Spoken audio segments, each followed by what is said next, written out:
Identificati grazie al riconoscimento da parte dello stesso sindaco di Cairano San Marco Gianni Precoma, che ieri pomeriggio ha trascorso 4 ore nella caserma dei Carabinieri di Montebelluna per formalizzare la denuncia nei confronti dei 3 nomadi che l'hanno picchiato violentemente al punto da fargli temere per la sua vita.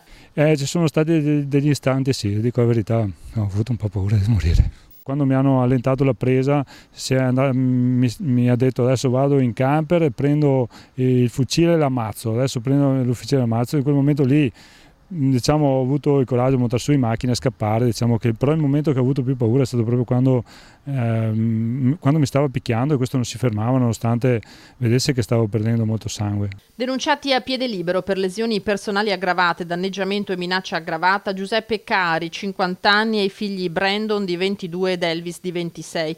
Il genitore, quello che ha picchiato il sindaco, mentre i figli lo tenevano fermo, causandogli la rottura di 2 costole e una lesione al naso. La prefettura ha disposto ieri misure di sorveglianza mirate per le minacce ricevute dal primo cittadino, determinato comunque a farsi giustizia. Non ho assolutamente paura né di intimidazioni né di altre cose, questi devono pagare per quello che hanno fatto. I 3 hanno al momento lasciato Cairano per spostarsi a Montebelluna. Nei loro confronti ha avuto parole molto dure il ministro dell'Interno Matteo Salvini, che ha annunciato a breve una visita nel comune del sindaco aggredito.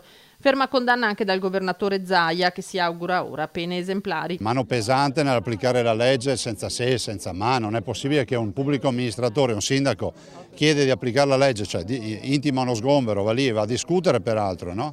E si ritrova in ospedale con il viso fracassato. Nel frattempo la prefettura di Treviso ha portato a termine la ricognizione dei campi rom disposta dal Viminale, 80 gli accampamenti mappati in provincia, 5 gli insediamenti abusivi già segnalati alle autorità.